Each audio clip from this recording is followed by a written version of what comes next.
Time to do the job. Time to do the job! Behold the jobber of jobbers. Danimal Jobber.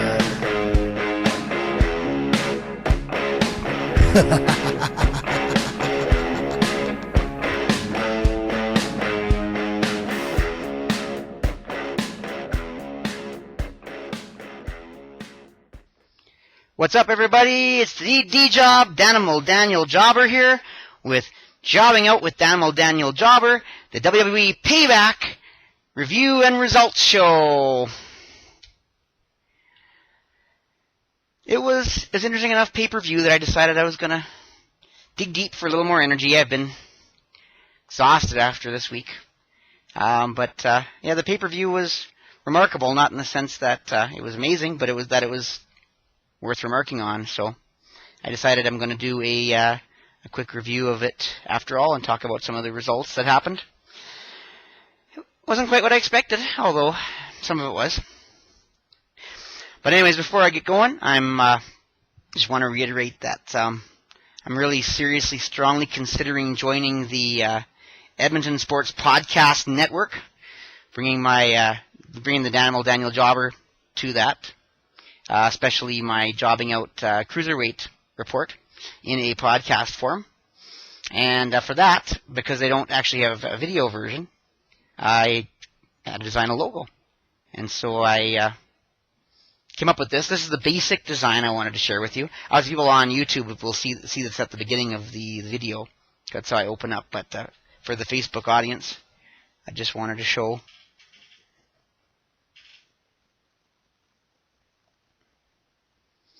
You can see I'm my own title belt. And this is only a rough demo. I had, it was designed with my stepdaughter, Skylar, who's an amazing artist, in my opinion.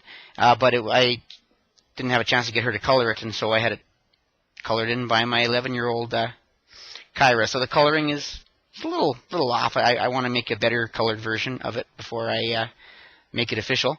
But she did such a good job with it, and such a cute little drawing performance for her. I wanted to, show my appreciation, so I've been using it as my logo for the first little while until I can get it done a little sharper. But anyways, yeah, I think that's what I want to be my logo going forward, has my face on it. What would you guys think of that being on a t-shirt? Would any willing to support me by buying a t-shirt with that logo with my face on it, if it wasn't too expensive? It's an idea I have, or that not that I have, but it's something that the Edmonton Sports Podcast Network does, for example, that intrigues me. The idea of t-shirts that say what I'm about and who I am, and because I really wanted to have my face on it in some way, shape, or form, because I think that's part of the product that I bring is just that. I mean, really, I am my own product for the most part. I talk about wrestling, but wrestling's not my product. Wrestling is a product in itself. It's really me. So, but anyways, enough about that. I just wanted to bring that up again. And if you haven't checked out the Edmonton Sports Podcast Network, please do. They're awesome. Lots of great shows. On the YouTube channel they have actual wrestling shows from Edmonton and Calgary, all over Alberta. CWA Wrestling. Sorry, I had to think for a second. Is my favorite because it has my pal Marky, the original Marky, in it. And he's supposed to be in the next episode. So I'm looking forward to that coming up pretty soon. But of course, they also have great podcasts, of course. A lot featuring Mike the Ref, who's the, I believe, pretty much the owner, operator, and everything of the network, or proprietor in pretty much every way I can see. And he does the voiceovers for the wrestling shows. Announcing the matches and that, and does an amazing job. I mean, he's a real shot in the schmutz, man. And of course, they have the podcast with Chris Parrish and Maniac, which is really entertaining. Just lots of great stuff on the Edmonton Sports Podcast Network. Check it out; it's worth it. They're on YouTube. I guess they have their podcasts on iTunes. They have also they use an app called Podbean. They have their network on there. All the podcasts available through Podbean. I think there's another way too they're available. I can't think of it right now, but obviously if I do join the network, I'll be, plugging all the different things that they do with every show. So, but anyways, Edmonton Sports Podcast Network, the real ESPN as far as I'm concerned. If you're not watching or following the Edmonton Sports Podcast Network, I say you're just a sad sports fan watching ESPN. Anyways, don't want to get sued by ESPN, but or get distaste from the Edmonton Sports Podcast Network for, I don't know, putting them in that same position. This is all unofficial, of course. This is just me being me. So, anyways, enough about that. Let's get to tonight's pay-per-view Payback, because it wasn't too bad, I guess, for the most part. Right off the bat, we had the pre-show, and I wasn't watching too closely, but it was Enzo Amore and Big Cass against Luke Gallows and Karl Anderson, and as I expected, they're going to get the crowd happy with a babyface victory, have Enzo and Cass get the victory. Really wasn't too remarkable of a match. I'm trying to think of any of the great details that made it special, but there really wasn't. It was a fairly basic pre-show match. And, Enzo Amore and Big Cass come up with a victory over the failing, struggling Anderson and Gallows that really need probably some direction at this point. Anyways, then we got on to the main card, and the show kicked off with a surprising match, actually. The United States Championship, the champion Kevin Owens versus Winnipeg's own Chris Jericho. And, really good match to start. The two went at it pretty good. I think pretty much vintage Kevin Owens and Chris Jericho. But the result was very surprising. With in the last match, they had Chris Jericho putting Kevin Owens in at WrestleMania. They had Chris Jericho putting Kevin Owens in the Walls of Jericho, and of course Kevin Owens just got a finger on the rope to break it up, and they decided to play off that. And once again, late in the match, this time it happened again. Jericho puts the Walls of Jericho on Kevin Owens, and he puts one finger on the rope to break it up. And then Chris Jericho goes absolutely nuts and starts attacking the hands of Kevin Owens, beating them up, smashing the hands up pretty darn good. Kevin Owens does get one more shot and tries to get the victory, but shortly after that, Chris Jericho puts the Walls of Jericho back on Kevin Owens, and this time, as much as he tries to get to the ropes, Kevin Owens' hands are just too badly beat up, and he taps out, giving the Universal title to Chris Jericho. And this was first very surprising to me, because I really didn't see any reason why you would have Chris Jericho as champion again when he's supposed to be leaving. I mean, when would he drop the title back? And also, of course, you want to have the U.S. title on SmackDown Live, and you certainly want to have Kevin Owens on SmackDown Live. You don't want to have him back on Raw. But apparently, nothing was going to make Kevin Owens go back to Raw. Or the U.S. title go to Raw. This match was all for SmackDown. The only thing that was decided by the victory by Chris Jericho winning the title is that Chris Jericho is also moving to SmackDown Live and bringing the title. So whoever won this match was going to be champion on SmackDown Live, but if Chris Jericho lost, he would stay on Raw. So what this really does, it sets up a triple threat with AJ Styles, which I really hadn't thought of in the same picture.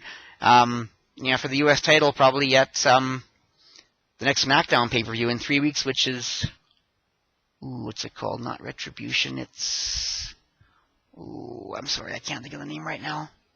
Same kind of name is kind of like Payback, but I just can't think of the next SmackDown pay-per-view. I apologize. But yeah, triple threat for the U.S. title should be interesting, and maybe that'll be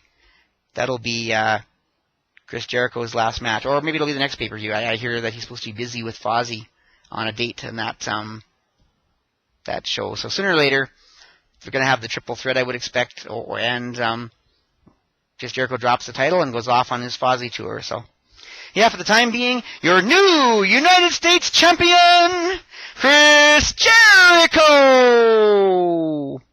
Well, who knew?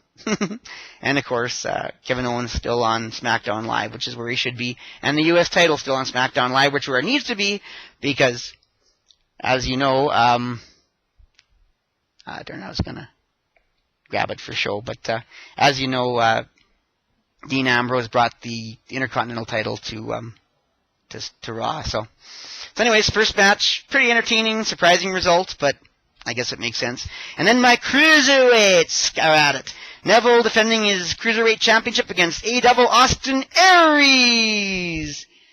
And this was a little more surprising than I expected. Really, for the most part, it was quite one-sided. It was Austin Aries, in my opinion, pretty much dominating Neville for most of the match. Neville was, carrying the heat of the match with his great heel work, as he always does.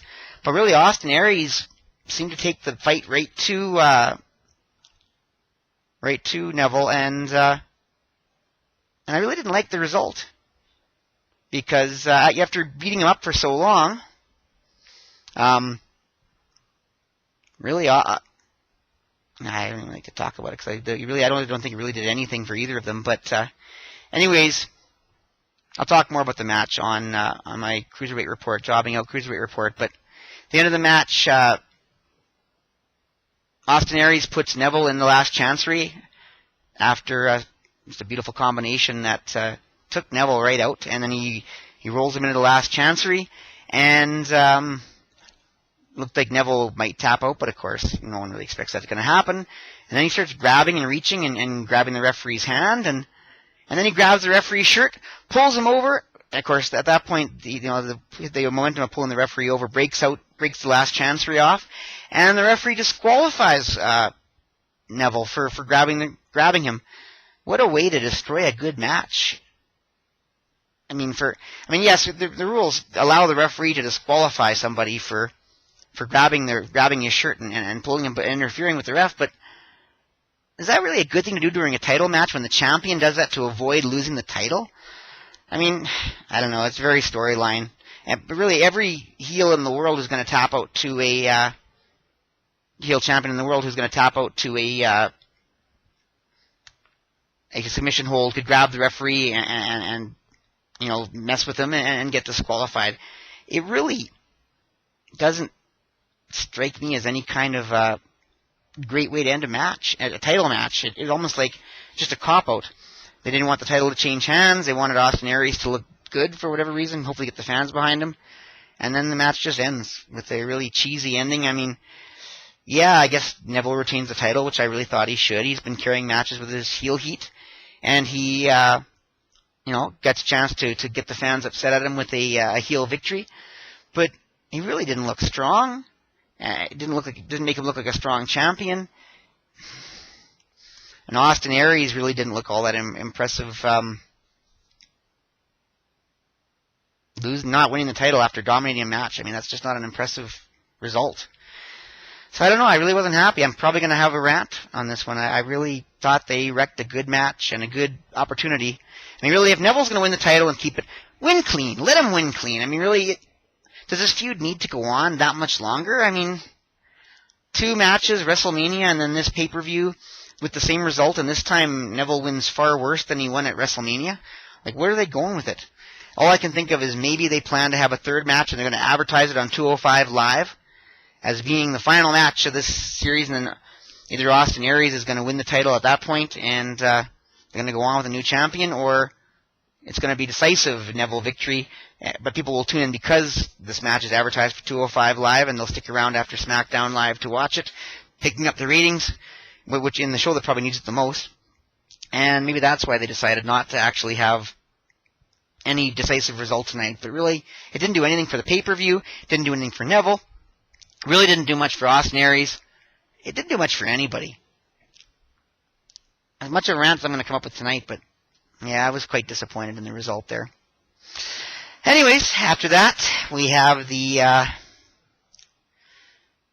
Tag Team Championship, I believe.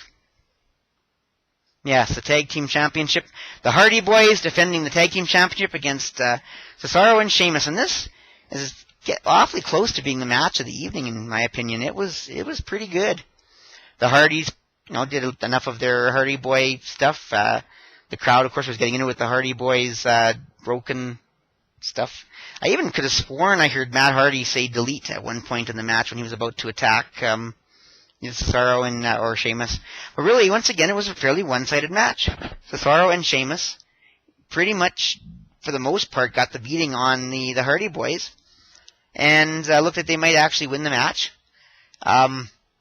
But when was it Sheamus, I guess, that had the pin or some kind of a submission hold on Matt Hardy. But he didn't notice that he had made the tag to Jeff in the corner just before, falling on the ground. And then Jeff Hardy jumps off the top rope with his somersault attack. I apologize, I can't remember what the name of it was. They said it during it, and I tried to remember it. But anyways, catches him off guard, and the Hardy Boys get the 3 count and retain. And yeah, it was expected. I mean, the Hardy Boys should retain the title. There's no reason why Sheamus and Cesaro should win it.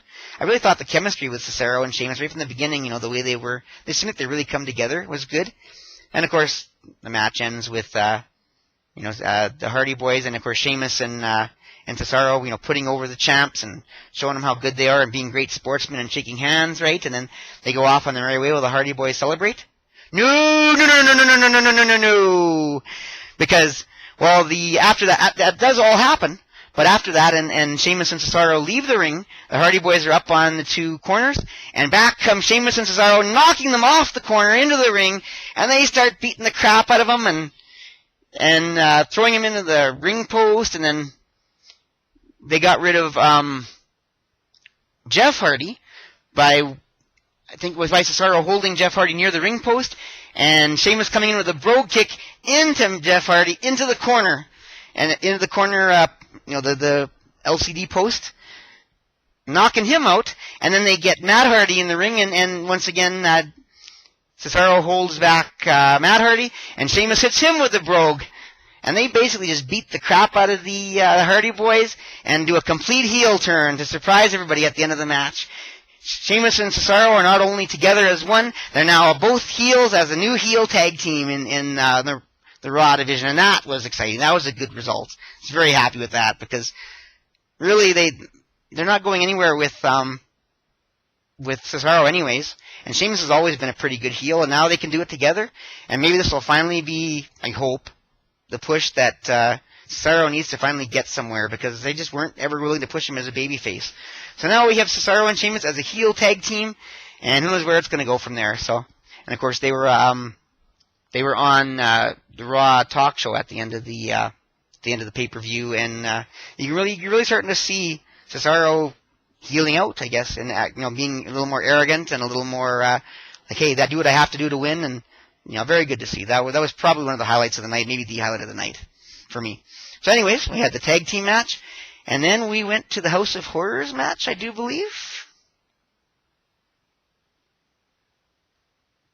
No, we went to the Women's Tag Team Championship, or the Women's Championship match with Billie trying to defend I keep saying the tag team, the Raw Women's Division title against Alexa Bliss. And once again, I had picked, I was going to pick Billie to win this, but I picked Alexa Bliss because at the last minute they had changed the odds in Alexa Bliss's favor. And of course, this being in San Jose, which is Bayley's hometown, yeah, it just made sense they'd have her lose in her hometown. Vince just loves to do that. I mean, I know everyone's talking about that, how you just had to know that Bayley was going to lose her title in front of all her friends and family in San Jose. And yeah, that's what happened. But actually, before I did that, I want to rant a little bit. It was just a tiny disappointment point. Not one heel tonight got on the case of the San Jose fans about their San Jose Sharks going down in the first round to the Edmonton Oilers. Disappointing, man. That would have been a good way to get the fans into the match and hating on one of the heels, giving them a little bit of heat early on. Maybe it's cheap heat, but hey, it's fresh off San Jose's exit from the playoffs. They should have done it. Anyways, they didn't. But anyways, the Women's Championship match, Alexa Bliss and Bayley, another solid match. Bayley actually seemed to take the fight to Alexa Bliss quite a bit, and actually looked like she was a strong champion, like she was going to retain. Pretty much the whole match, but then late in the match, after Alexa Bliss got out of some kind of a hold or submission hold, Bayley's whacks her head right into the ring post, and visibly injured, in pain in her head. Doesn't knock herself senseless, but pretty darn close. Bayley does get one more offensive move and tries to go for the 3 count, doesn't get it.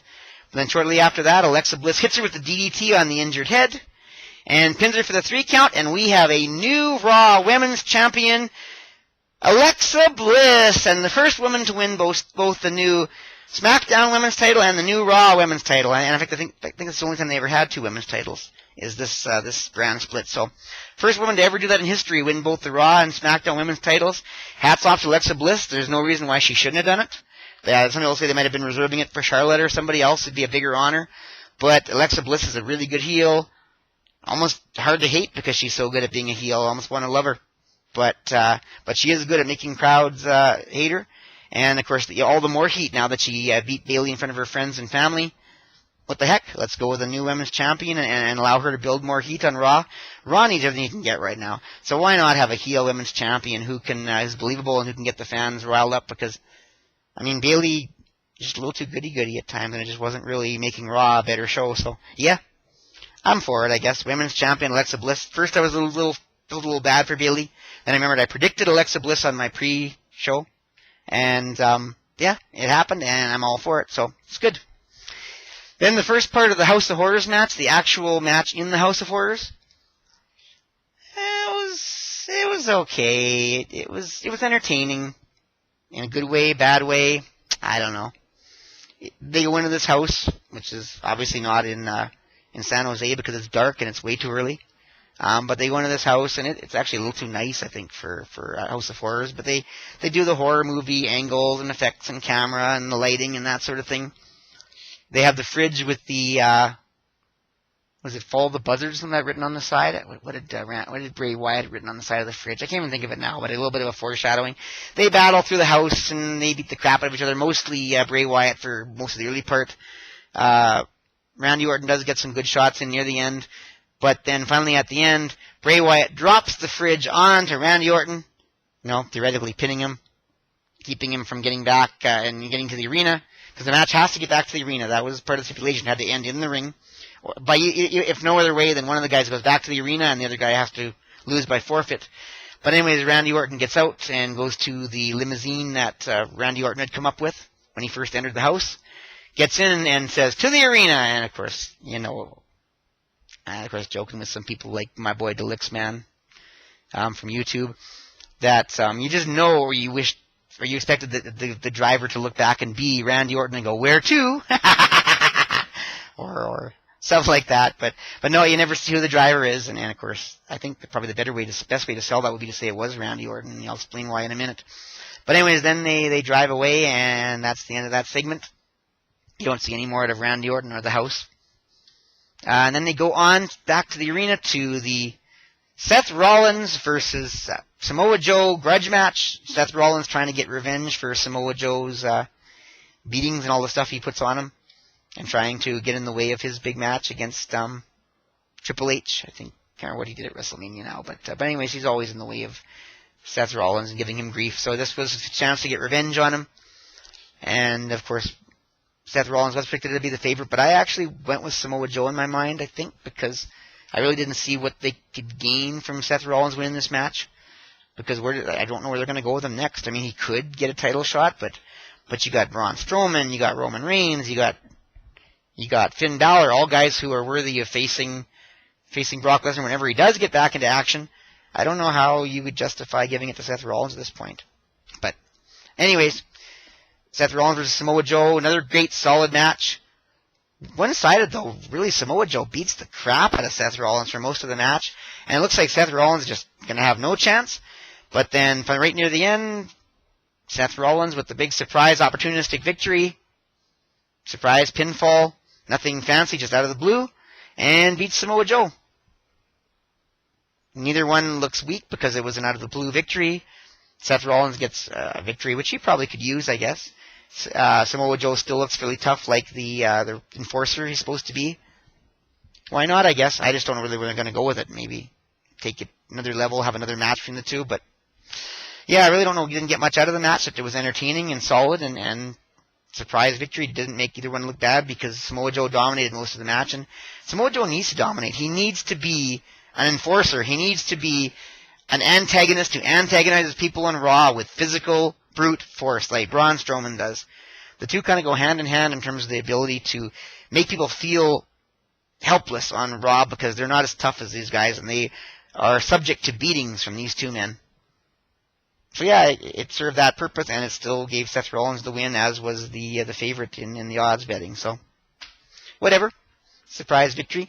Then Bray Wyatt arrives at the arena, presumably from the House of Horrors in the limousine. You see him get out of the inner court. Oh, I guess I didn't mention when he crawled to the limousine. They really played up how tired and beat down he was, and he was huffing and puffing and crawling and looking all beat down.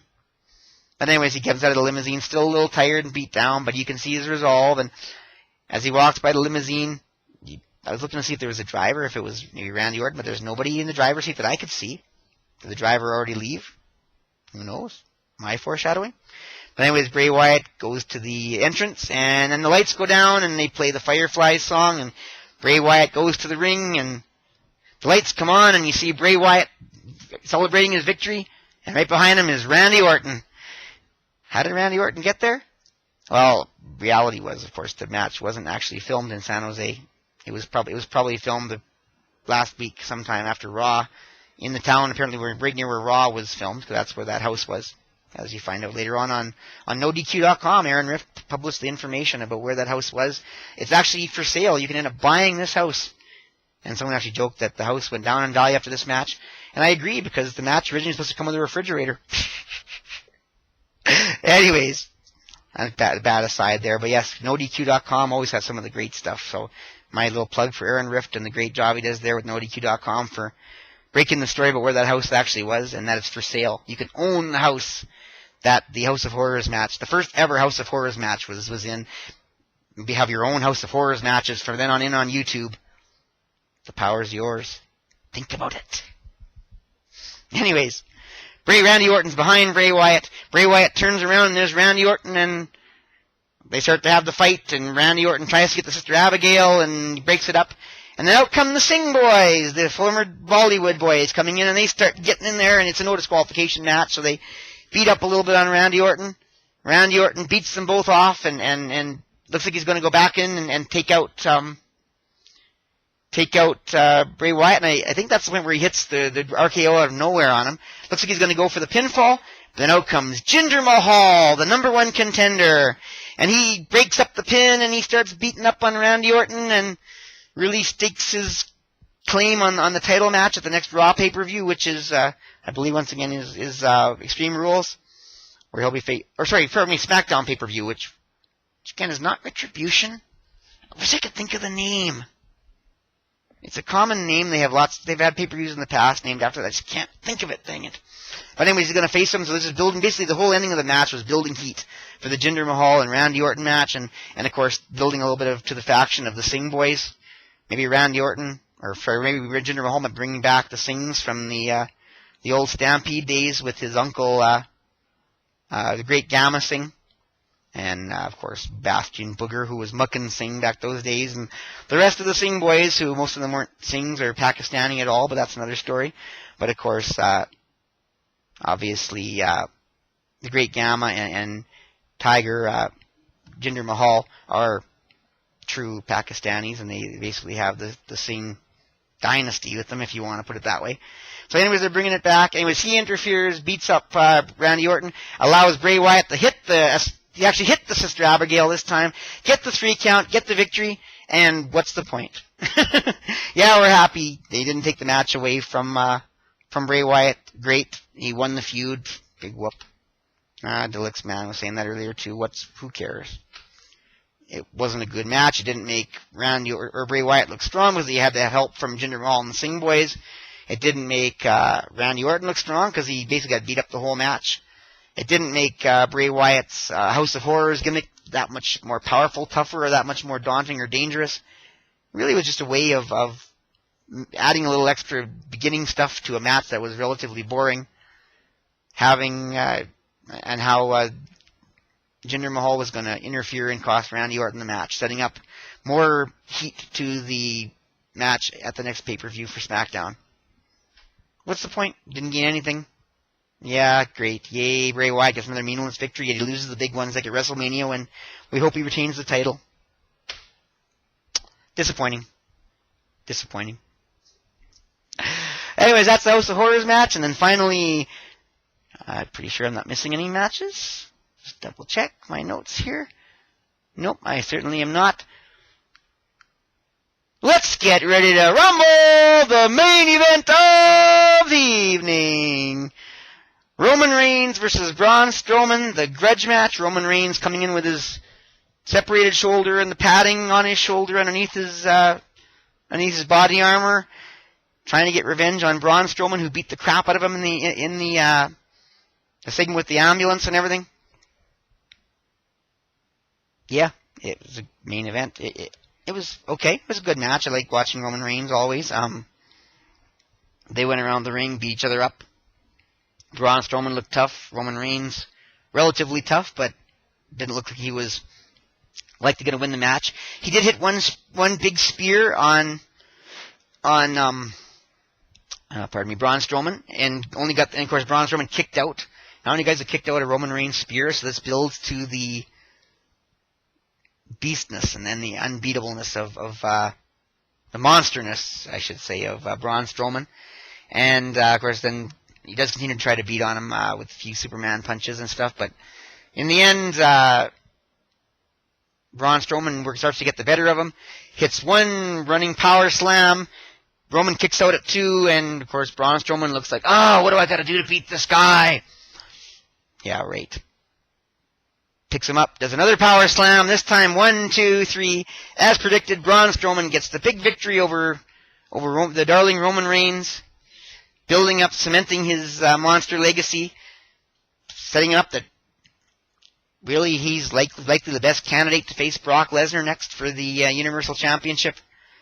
Don't expect him to win, but I do expect him to have a monstrous match with Brock Lesnar, whether it's going to be at Great Balls of Fire. Great Balls of Fire, Batman!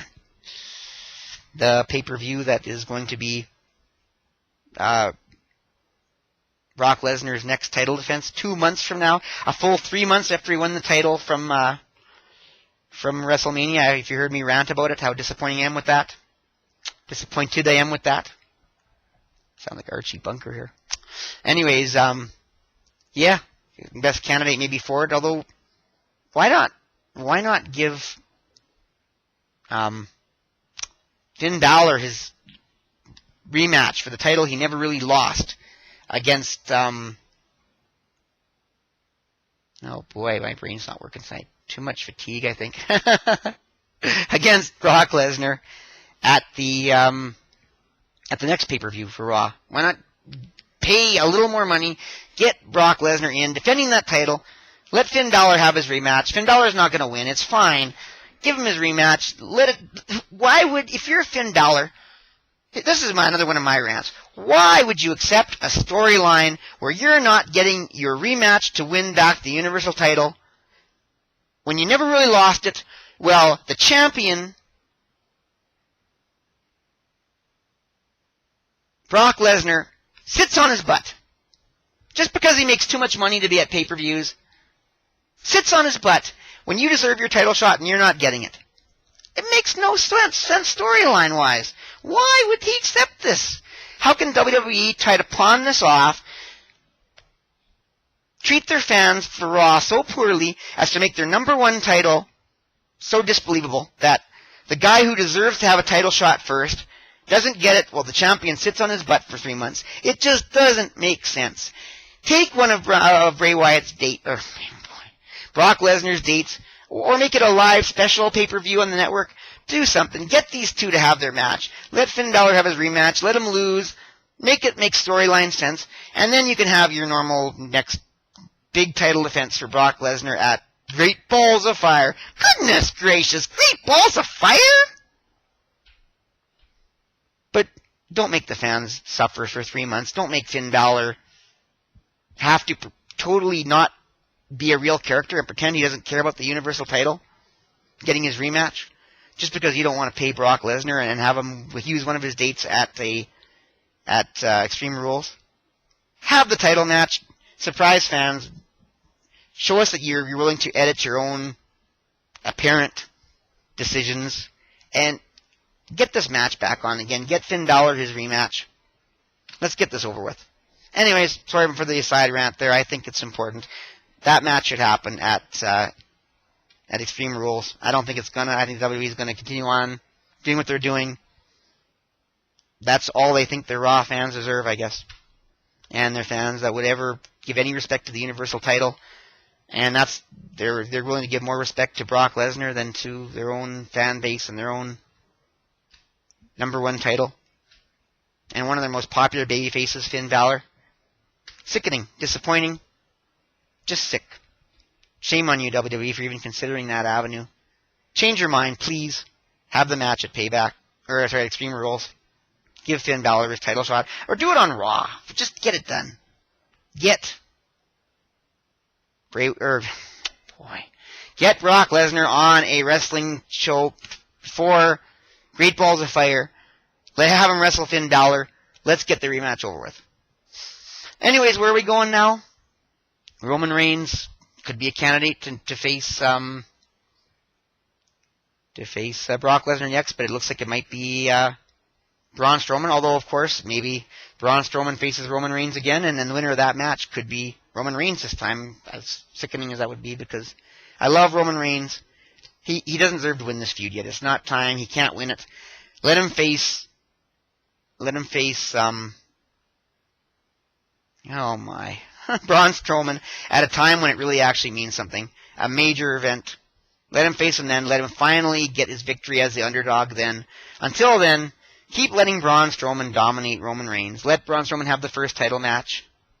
If you want to have Roman Reigns win the title from Brock Lesnar at SummerSlam, go ahead. If you want to wait till WrestleMania, go ahead. Whatever. But keep letting Braun Strowman dominate Roman Reigns. Actually, what I'd like to see, and I know a lot of fans won't agree with me because there's Finn Balor, there's Seth Rollins, there's other guys that they think deserves it more. I'd like to see Roman Reigns beat Brock Lesnar for the Universal title at SummerSlam. Let the fans hate him and boo him and cheer against his title reign. Carry it on to WrestleMania. Have him face Braun Strowman in an epic match. And should Roman Reigns retain the title? Maybe. And maybe drop it shortly afterwards. Maybe that's time to get his win over Braun Strowman. Or Braun Strowman gets the better of him, wins the title. Roman Reigns has to win it back. I don't know.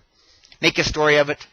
Make Roman Reigns face Braun Strowman at WrestleMania. If you're not going to have, you're not going to drag out the feud with, or the match with Brock Lesnar till then. Roman Reigns is as good a man as anybody to carry the title. Seth Rollins had his turn. Finn Balor had a small turn. Doesn't really deserve to have his turn yet. He's still got some work to do. But, of course, the fans love him enough. Maybe they will make him Universal Champion sooner than later. Who knows? But anyway, that's where I think it's going. But one other interesting thought I had in mind. What was it now? I was questioning why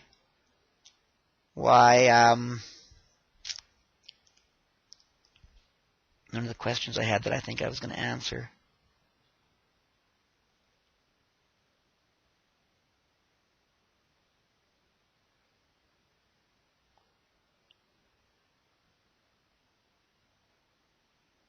Why Randy Orton retains the championship?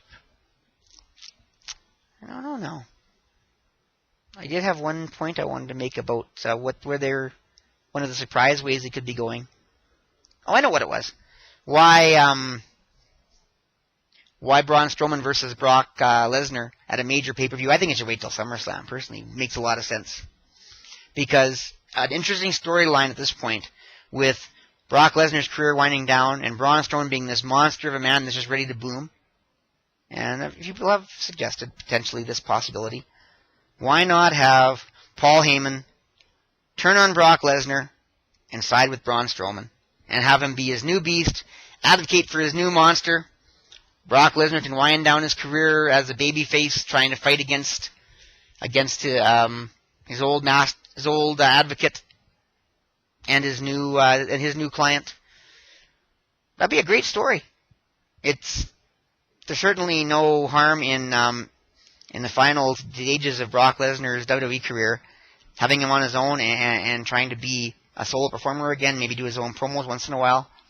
I mean, yes, no doubt about it, he's not the greatest promo on the mic, and no doubt about it that Paul Heyman's amazing with him, but Braun Strowman could use a little boost too, and Paul Heyman can do that, and Braun Strowman's got years of performing left ahead of him, and that'll keep Paul Heyman in the business doing what he does best for years to come.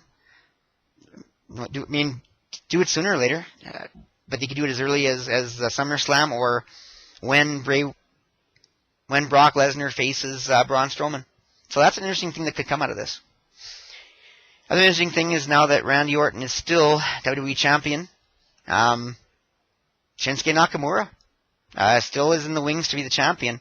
They could have Jinder Mahal and the Singh Boys screw Randy Orton out of the title twice, keep him from including the rematch, and have the match at SummerSlam versus Shinsuke Nakamura. And that could be why they're having Jinder Mahal and the Singh Boys team up like that. But I don't know, I think if you're going to do that, why not just have the epic match of Randy Orton versus Shinsuke Nakamura? Yeah, it's a little bit of a babyface versus babyface, my fans versus your fans match. But what an epic match those two could put on. What a great way to usher in Shinsuke Nakamura as WWE Champion. So I think they should do it direct. But it is a potential future move. I mean, AJ Styles could be champion again too. Don't get me wrong. You can have AJ Styles against Jinder Mahal and the Singh Boys, or against Randy Orton. But Shinsuke Nakamura, he did a great job with the NXT Championship, elevating it. And I think he could do a great job elevating the WWE Championship. Well, he's hot. I mean, he's old. He won't be able to do it forever either, any more than AJ Styles will. But AJ Styles is timeless because he's such an actual good technical wrestler, whereas Shinsuke Nakamura relies on performance skills and just his charisma and everything he does in the ring, and that may not last forever. It may eventually start to fade away. Make him champion while he's hot. Let him go down in history as a great champion, and I think AJ Styles got a couple of years left in him anyways. He can have the next title run once that's done. So anyways, that's my thoughts of where they should go from here. Sorry, I planned to make this a short review video, but I ended up talking about a lot of different things and ranting a little bit, and make it a little more than I expected. So thanks for if you watched this all the way through. Thanks for jobbing out this long with me. I really appreciate it. I had a lot more to say about this pay-per-view than I thought, and a lot more energy than I thought I would have. So yeah, I hope you enjoyed this video, and if you do, please like me on whatever platform you're watching, whether it's YouTube, whether it's Daily Motion you're watching me on, whatever. Please give me a thumbs up, man. I really could use some more thumbs up to show some appreciation for what I do. Leave a comment. Anything. Tell me I suck if you want. Tell me, Mr. Jobber, you know your logo, your face on your logo makes you look like you need to have a poop. I don't care. Leave a comment saying whatever.